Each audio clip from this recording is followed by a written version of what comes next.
we got to do this quick so we can catch our train. Right next to the tracks. Actually, it is kind of like doing it at the movie theater. That is right next to the railroad tracks. We're exactly the same distance from train tracks. Yeah. Here and there. We're in front of Bryant's house now, because we didn't go to the theater to see anything. We watched it inside, but given the show, we're still reviewing it in the car. Because why not? Why not? We picked a fucking theme. We're sticking with it. Well, didn't we get shit that one time when we saw something and then just went and we're like, it's too fucking cold, and went back to your house and filmed it? I think so. I think I do remember that. Whoa, I'm confused. I don't know what to think of the movie now. You guys aren't inside of a car. How do I know what's the truth or not? It's all lies. It's all been lies. We were joking that, like, given my shirt and hat, I should kind of be wearing your jacket. Then what would I wear? Right now, I look like they did get a surrogate, and it's Luke with the town troubadour. Merge that together for you. I loved. So we watched. You've seen all of them, and so I'm at part 1. So we're gonna review these, and I actually just found out that they released all 4 of them together. Like, for some reason, I originally thought that the 4 movies were gonna be like. I don't know why I thought this. Maybe because they were movie length. Well, yeah, with them being movie length and with the fact that each one is a season, it makes sense. Well, it's fucking freezing out right now, and the first chapter is winter. So it would make sense for them to do it on a seasonal basis. We'll review the next part in the spring. Or sooner. Probably sooner. You're sitting there at dinner like, oh, I want to drop all of these references, but some of you guys haven't seen it yet. I want to talk about shit. Fuck. I liked that the hour that probably not an hour, but the time we spent before hitting play, catching Laura up. So then fucking Dean. So Dean. Don't even fucking get us started on Dean. It's just like, Laura's like, so we don't like Dean? No, we don't like Dean. We don't like Dean. And, like, we can tolerate Logan because of Mitchum Huntsberg. But that's basically it. Like, by himself, Logan is a prick. And what's funny, too, is seeing how, if you hadn't really seen this show before... Sorry, Gilmore Girls is what we're talking about. By the way. We're talking about the Mary and Rhoda TV movie. The pictures that they use on Netflix makes it look like it's that spin-off they tried doing with Jess did get picked up. Yeah, I like that. We noticed that for the original run of the series, it's a picture of like young Jess. Yeah. And then now for the a year in the life like epic mini series, I guess you'd call it. It is a picture of current Jess. Yeah. Which I just like the fact that both title cards for this show are Jess related, and he is not the main character. No, it's great at all. And then when you do have that like kind of Netflix background shot, it's like this Norman Rockwell sort of like photoshopped image of Lorelai and Rory, and Luke in the background like he's a serial killer peering in on them. Yeah, it's like that shot when it's like you're not supposed to see him back there, but you totally see him back there. Like I like here in town at the Abe Lincoln Museum, there's like this giant thing they've done up of like a scale replica of the front rotunda or whatever of the Capitol, like the White House, and like Lincoln and his family out front. But then like fucking Booth like leaning around the corner of like a tree or something. Like I don't think he was there. Who is that? It's like the statues they have downtown of Lincoln, his family, and then random kid they're waving hi to. That 30 feet away, a kid running with his hat like tipped. Nameless kid gets immortalized. This was great. Like, I mean, I'm just into part 1 on this, the winter one, but this is exactly how you do something like this, where it doesn't feel like, it really does feel like there's that it just kind of continued this whole time, and we happened to be watching what would be like season 14 or something, like 14, 15. It doesn't feel like they're picking back up. It just feels like in her head, Amy Sherman Palladino was like sitting there writing out each season each year and then throwing it in the fucking trash can. Yeah. And then eventually they're like, oh, we can do it again. And she's like, oh, well, I'm current. Yeah, that's exactly what it feels like, because it really, doing it like that really sidesteps like the really kind of fakey kind of fan servicey type stuff that you would get in like a several years later continuation. Yeah. Like in this, whenever a familiar character shows up that you've seen before, they just kind of enter in. Yeah, like there's no fanfare or anything. Yeah. And or there's no like exposition dump of like backing up who they are. It's like, oh, hey, everybody, it's Kirk. It's like, oh, hi guys. I thought I'd talk to you about this thing. Like, Kirk, what crazy weird side job do you have today? Yeah. You've had so many at this point. Mm-hmm. No, it just picks up. He's working his own Uber business, and he has a pet pig. It's like, there's no explanation. Yeah. They never talk about it. He's just like, excuse me, picks up his pig, we're leaving. It's like, all right. Mm-hmm. It feels like there was a setup for that maybe last season, but there was no last season, but they just went with it anyway. Yeah, exactly. Like it feels... I mentioned this when it was over with, where I was like, you could completely skip season 7. Like, this whole thing really is kind of like, let's just forget season 7 existed, quite honestly. Yeah. Because season 7 is what feels like the tone, the writing of season 7, which was done by different people. It just, yeah, everything felt like everybody was acting just slightly out of character. Yeah, by far and away. It was even directed differently. It was paced differently. The direction was different. It was off. It felt like somebody was writing. They get rid of Amy Sherman Palladino and they replace it with like fan fiction, and that's what season 7 is. Season 7 is what it feels like when like something happens several years later and it's made by different people, and you just kind of got to go along with things. Like, if you wanted to, honestly, what I recommend, seriously, is just, okay, maybe see season 7 out of curiosity if you must, but honestly, you could get to the end of season 6, maybe look at a slight synopsis of season 7. Yeah, just kind of maybe like look at like the Wikipedia entry for season 7. Just read like the recap, like high level overview. Mm-hmm. You know, like Rory goes here. Meanwhile, back in Stars Hollow, Lorelai does this. Like, got it. I loved so much that, like, just people that you know and recognize are just there like it's any other regular episode. Miss Patty's in the background waving on. Sebastian Bach is back in this. Gil's back. And, like, yeah, again, like, it's not like... Yeah, they didn't, like, go out of their way to, like, do anything with Miss Patty in this. No. You know, it's like... it's just like, oh, hey, Miss Patty's like, Rory's home. And then, like, that's it. Like, and Gil is just there because they're over at Lane, so of course they're playing in the band. Yeah, he shows up, he starts getting his gear ready, and then they do a song. Like, it is nothing different than if he showed up in a random episode that wasn't focused on, like, Lane and everything going on there. Yeah, exactly. This is like any other episode where it's just in the background, like, it's like, oh, hey, everybody. And he's like, hey. Like, that's it. Yeah, and... God, I mean, I can't tell you how much I've missed grumpy-ass Luke Danes. Like, now we're well past, like, he just doesn't like cell phones in there, even though it's still got the same picture on there with the cell phone that he obviously drew 20 years ago. Because that's fucking fingerprint. Yeah. It's a phone. What do you... It's a phone. It looks like a phone. Ah! Now he gets to fuck with people trying to...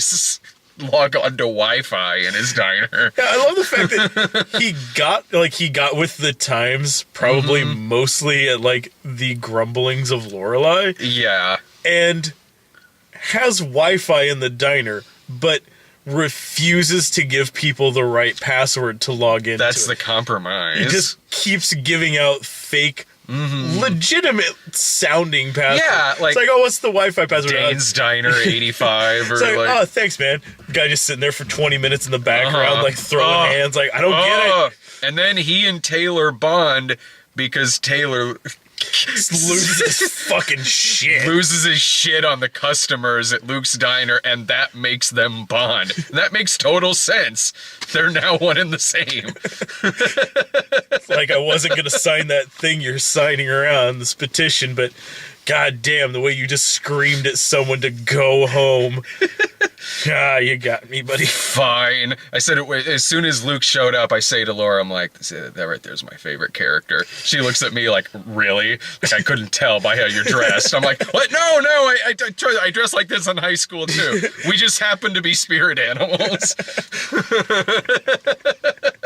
And then I said to you at one point, I was, Stars Hollow looks like Stars Hollow in this. Like, it doesn't, again, like, it just feels like we're back some years later with the same people, the same characters, and here they are in this current day and age. And I look at you and I go like, I'm always like, man, I wish I could live somewhere like Stars Hollow, but then I remember that places like that don't exist. Yeah. Or if they do, they are terrible people because of it. Yeah, it's the Stepford Wives, or it's some like 70s horror movie where they're Satanists, or I don't know. There'd be something weird. Literally the movie Deadly Friend, because it's filmed on the same set. Yeah, exactly. It's like you don't want to live in the actual town from Northern Exposure, because if you go there, it's gonna be more like Twin Peaks. Yeah, they're gonna be crazy, yeah. But not the fun kind. Yeah, but the seasons will be absolutely lovely. Oh, there'll be a fantastic diner, a nice candy shop next door. It's like. Like with Northern Exposure, like, yeah, there'll be a moose in the middle of town, but everyone will look at you like an asshole for thinking that's weird. It's gonna be like, it's gonna be less Northern Exposure and more Wayward Pines, and that's science fiction. But no, but I think the fact that Stars Hollow still looks like Stars Hollow really helped with this too, because I mean the town is as much of a character in the show. Absolutely.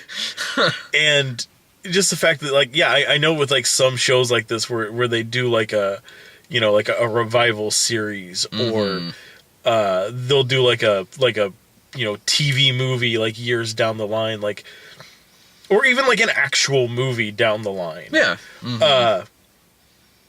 Everything always looks way different. Because usually it's from different. I mean, not always, but a lot of times it's from different people. Like, yeah. And it's made just because this is clearly to give this an actual proper conclusion. Yeah, but like if it was done by different people and they're just like, if it was just like a shameless like oh yeah, we're just doing this. Yeah. Like, not for the fans, but for money. Like Mary and Rhoda. Yeah. Like, it'd be the sort of thing, like, it would come back, but like Luke's Diner is now like an actual diner or something. Like, it's like, oh yeah, I decided, like, why fight it all these years? And like, I built like a huge new restaurant, and it's like an actual restaurant, and like all fancy and chrome and everything inside. It's like, no, that wouldn't feel right. For some reason, Sookie St. James would be a movie star. Yeah, it's like they treat her exactly the same, but now it's just some like completely random thing. Yeah, like because Melissa McCarthy's famous now. Honestly, the biggest laughs that I got out of it was Kirk. Was Sean I was in tears most of his shtick in the episode. There's a scene that ends with him like just chasing after his pig that just runs in the background, and he was killing me, and he's always been one of my favorite characters on the show, but God, he was killing me in this. But no, I like that, because a lot of the standard episodes of the show, like yeah, they're always about, you know, Lorelai and Rory. Yeah. But usually, like, about every episode has like some other townsperson that's the focus. Whether it's a lot of like the episode is heavy on following Rory, so maybe it focuses on Dean a lot, or Jess, or it's an episode, you know, about like the town's trying to do something, so it's very heavy on like Taylor doing something. Taylor, like a town hall meeting, or like a competitive episode, like the dance off episode, which has heavy Kirk moments in it. Yeah, so each one has like kind of a focus. So I like that that's still the feel that this had, and it just so happened that for this like first one, which is feature length, it just so happens that it was also a Kirk episode. Yeah. Feature length, which goes by fast. And by the way, Kirk has aged remarkably, by the way. Like, he is pulling off that 5 o'clock shadow he's got going on here. He's finally starting to look like he might be an adult. Yeah. Really, they all look great. Like, when Emily Gilmore popped up, I looked at you and went, she looks the same. There are a few people who have aged well as this goes on. There's one person that'll come up later on, has not aged at all. Yeah, like even more so than like how Emily looks. Like oh, okay. I won't throw anything out just yet. But yeah, there's one of the characters. It's like either. You have to assume that either this person is a fucking vampire in real life somehow, or it's like, I don't know, like they just composited together old footage from like season 1 because not a day has passed. Oh man, like I mean, Lauren Graham will always look great, and she's fantastic. I mean, within the first like minute of this, like you get right away like this is okay. Like they've picked a tone, and it's the tone that they had for the first 6 seasons. So we're back to that, and this is easily going to be really, really damn good. Like it really starts off with a bang in terms of its dialogue. But yeah, it's the same punchy dialogue that you would expect, and it doesn't feel like they're phoning it in or like they're struggling to like keep the same pace that they always had. No, it feels like they haven't missed a beat at all. It feels like we've been saying, like there has been just missing seasons in between season 7 and this. And yeah, because like the way I explained it to you guys and to Letty was basically like I know that the show Bones is still on TV. Yeah. And I know that I stopped watching it probably like season 3, like halfway through season 4. Mm-hmm. And I feel like it would be no different, like jumping back into this than if I just like started like, you know what? Fuck it. It's Thursday. It's on Fox. Boop, Bones. And just started, I don't know when it's on, but like just threw it on the TV and just jumped back in on an episode. Like that's what this feels like. It was like you went to the video store like, fuck, they don't have like the last 9 seasons of this show. I'll just get the new one. Like I was gonna go back through and catch up, but like it's like, oh shit, they only have like the first 4 seasons on Hulu, so I'll just whatever. I guess I'll just pick this up later. I'll just read the Wikipedia synopsis. Just fill in the gaps there for the stuff that's not streaming. Yeah, so I read the Wikipedia synopsis of I don't watch Bones, but I'm picturing myself like reading the wait, why am I reading a Wikipedia? It's a procedural. How do I need to know? But I mean, just as far as like no, character growth, development, like clearly things have changed, but not once do they stop and like have to like feel the need to catch you up, and I really respect that. Like it, I mean, I will admit, probably from an outsider's perspective, it probably is potentially hard to follow some of the through lines, but I like that about this because it's not discounting the people that they know absolutely want to watch it. Yeah, and it for me, it's the sort of thing where like if you're gonna watch this, you've probably seen the older ones, or you're definitely gonna want to go back and watch it. Like if I just jumped into like the 5th movie in a series, like if I'll start with, you know, fucking Goblet of Fire for Harry Potter. Like, what the fuck is happening with all these kids? I should go back. Oh, in reverse. You watch the 3rd one after that. And it's like, this is making less sense now. I like that about this because it really respects its audience and its fans because of that. When they mention Suki St. James in this, they talk about her name. They don't drop in an exposition dump of like my best friend Suki St. James, who is the chef at this inn. Like, I mean, like, yeah, it's like, no, they just like the character's completely unseen, and they just mention her. Like, it's like, ah, man, I miss having Suki here. It's like, yeah, but she fucking left us here. Like, well, And when they drop Lane's name, Logan's, a couple of others as well. Like, yeah, they reference just their names in passing because it realizes that we know who these people are. Yeah. And I thought they handled the Edward Herman stuff really fucking well in this. It was done incredibly, incredibly classy, incredibly good taste, and it's insane that for a man who wasn't around to make it to this being done, he is still very much a presence in the entire episode. Quite literally, he's got a giant wall-sized portrait hanging on the wall. I mean, yeah, there's a painting in this about the same size as if it was a mural to Tupac Shakur on the side of a building. It's as big as the Jesus is Lord sign on the side of the building right there. But yeah, it's fucking sizable. Yeah. But who gets to keep that prop? Right? Surely to God, like because the whole first section is like dedicated to his memory. Like I should really hope that like when they were done with that, they like got in touch with his family and said like, we have this amazing thing. Fuck yeah. Fucking thousands of dollars worth of work on this. You guys want it?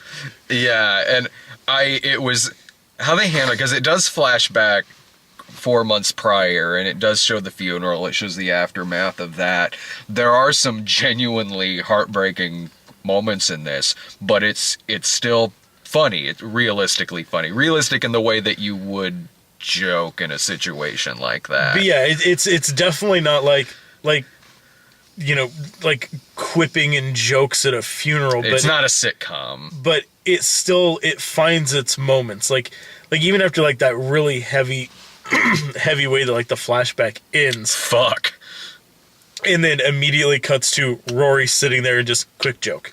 That was what was a heavy hitter, not a fucking belly laugh, but just quick joke, got it in there. Yeah. Just enough to like break that mood from just completely bringing the whole thing to a screeching halt at the halfway point. That was perfect. That was fantastic writing for a couple reasons. One, what you just said, and two, they put Rory in there to kind of say what a lot of the audience is probably thinking. Yeah. Which is like, you couldn't think of anything to say in that. Like you could just said like, he's well read. Like, yeah, he's well read. He's got books. Boy, he loves books. There was the time when he set Rory up for the interview at Yale, but she wasn't prepared yet and got mad at him. There was the part where he got mad at Dean for building the car for Rory.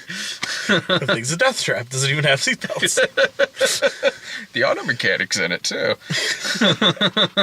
I was glad they brought her back. I love Gypsy. Yeah. Your car, it's a piece of crap. Again, also looks like she hasn't aged a day. No, honestly, if you're a fan of the series, you've probably seen it already. I know it's been out for a few days now or something like that. It's been out for like a day. It came out yesterday. Oh, yesterday. Okay. And I was waiting so he and I could watch it together, and we were I jumped the gun since I was homesick. I understand. I'm not mad at you. That and I knew that there was no way that Letty was going to not watch it. Yeah. And I was like, the fact that you... Right, yeah. And the fact that you were all right with watching it again made me think like, okay, well, it's better than season 7. It's like, yeah, I'll sit through this again. Like we were over at we're the Gilmore Girls fans on this site. Actually, Irving is too. Irving is too, and Ryan watched it as well. Rob Walker just got into it, and begrudgingly so, and he's mad at himself for the fact that he wants to keep watching it. Like, yeah, I told you I'd get you into it, this motherfucker. Like one of those things, like, this show's dumb. I don't get why everybody's like, fine, I'll watch. Fine, I'll watch. I was hooked on this show the first time I saw it. The first time I saw it, I was... I had just moved to Mattoon. Like, I was working at a McDonald's, and I was like working the evening shift. So I'm like, went on my lunch break, went and sat in the break room, and for whatever reason, the TV in the break room was always set to the WB. Yeah. And so, like I'd go on, like, my break one day, and it's like, oh, it's watching, like, season 3 of Angel. So I'm like, I don't know what the hell's going on here. Yeah. And then, like, one day I went in, and it was like, all these, like, fucking, like, prep school kids. Like, I don't know what I'm watching here. I'm like, it's like, this is fucking funny, though.